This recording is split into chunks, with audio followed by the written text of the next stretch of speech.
Social মিডিয়ায় Istanbul মানেই রং আর বৈচিত্র্যের খেলা, কিন্তু বাস্তবে এই শহরটি কতটা আকর্ষণীয়? চলুন উত্তর খুঁজতে তিনটি জনপ্রিয় জায়গা ঘুরে দেখি। বসফরাস প্রণালী শহরটিকে ইউরোপ এবং এশিয়া এই দুই মহাদেশে ভাগ করেছে। মসজিদ, গির্জা, সিনাগগ।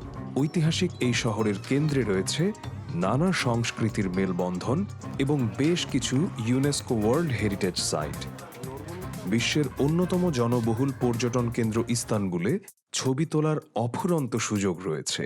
সাধারণত সেলফিতে মন না ভরলে আপনি ফ্লাইং ড্রেস শ্যুট বুক করতে পারেন।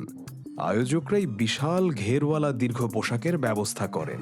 আলেফতিনার মতো পর্যটকদের কাছে এটি স্বপ্ন সত্যি হওয়ার মতো, যদিও পোশাকের বিশাল অংশ সামলানো মোটেও সহজ নয়। কাজটা আমার জন্য সহজ ছিল না, তবে সুন্দর ছবির জন্য আমি তা করেছি। নিজেকে একদম রাজকুমারী মনে হচ্ছে। আয়া সোফিয়া, গালাতা টাওয়ার কিংবা ছাদের ওপর যেখানেই হোক, এই পোশাক যে কোনো জায়গাকে ছবির নিখুঁত পটভূমি বানিয়ে দেয়। এ ধরনের ফটোশুটে কয়েকশো ইউরো খরচ হতে পারে। শহরের প্রধান দর্শনীয় স্থানগুলোর মধ্যে অন্যতম গালাতা টাওয়ার। বর্তমানে 63 মিটার উঁচু এই পাথরের টাওয়ারটি চতুর্দশ শতাব্দীতে নির্মিত হয়েছিল এবং একসময় এটি কারাগার ও ওয়াচ টাওয়ার হিসেবে ব্যবহৃত হতো।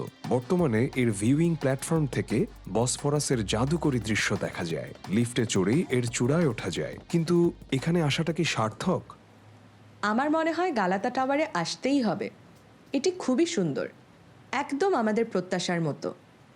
খারাপ লাগছে যে এখন বৃষ্টি হচ্ছে। আবহাওয়াটা এমন, তবুও উপভোগ করা যাচ্ছে। আবহাওয়া ভালো থাকলে ভিড় আরও বেশি হতো, তবে প্রবেশ মূল্যটা একটু বেশি, 30 ইউরো। নিখুঁত সুভেনিয়ার বা স্মৃতিচিহ্ন খুঁজছেন? তাহলে আমাদের পরবর্তী হটস্পট গ্র্যান্ড বাজার আপনার ভালো লাগবেই। সোশ্যাল মিডিয়ায় এটি দেখতে দারুণ লাগে।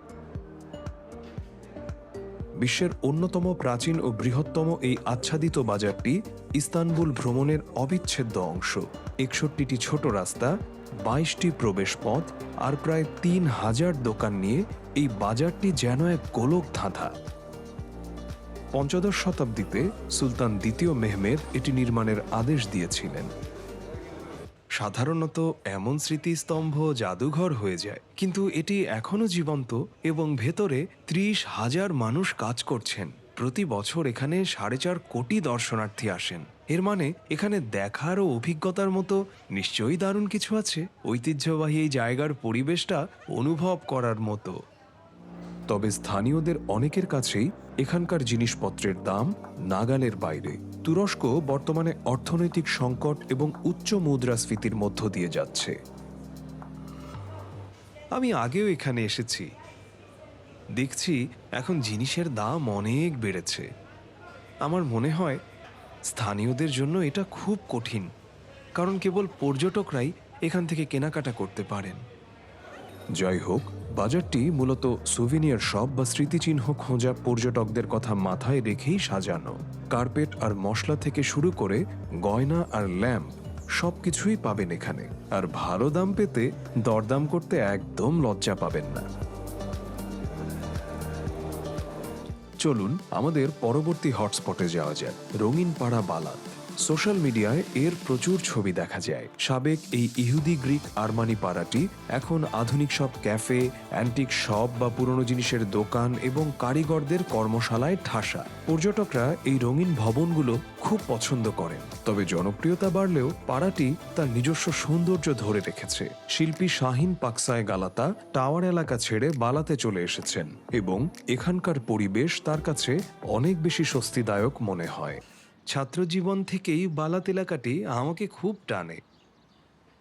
চারুকলা ইনস্টিটিউটে পড়ার সময় আমি প্রায় এখানে আসতাম।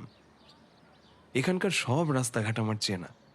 এই পাড়াটি আমাকে গভীরভাবে প্রভাবিত করে। এটি সত্যি আমাকে রোমাঞ্চিত করে। বালাতের রংধনু সিঁড়ি একসময় ছবি তোলার জনপ্রিয় জায়গা ছিল। দুর্ভাগ্যবশত সময়ের সাথে সাথে এর রং ফিকে হয়ে গেছে। আমার মনে হয় এটা বালাতে রঙের ছোঁয়া দেয়। এটা বেশ সুন্দর। একটু পুরনো হয়ে গেছে ঠিকই, তবে সম্ভবত এটি সংস্কার করা হবে। বাস্তবের চেয়ে সোশ্যাল মিডিয়ার ছবিতে বালাত একটু বেশি সুন্দর দেখায়, তবুও অনন্য পাড়াটি ঘুরে দেখা উচিত। গালাতা টাওয়ার বা সুলতান আহমেদ স্কয়ারের মতো পর্যটন এলাকাগুলোর তুলনায় এখানে ভিড় কম। এখানকার সৃজনশীল পরিবেশ সিঁড়ির ফিকে হয়ে যাওয়া রঙের অভাবটুকু পুষিয়ে দেয়। জাঁকালো গালাতা টাওয়ার, রঙিন পাড়া বালাত, জমজমাট গ্র্যান্ড বাজার সবসময় সোশ্যাল মিডিয়ার ছবির মতো বাজিমাত করতে পারে না। তবুও ইস্তানবুল ইতিহাস সমৃদ্ধ এক প্রাণবন্ত শহর, যেখানে পর্যটকদের মুগ্ধ করার মতো দর্শনীয় স্থানের কোনো অভাব নেই।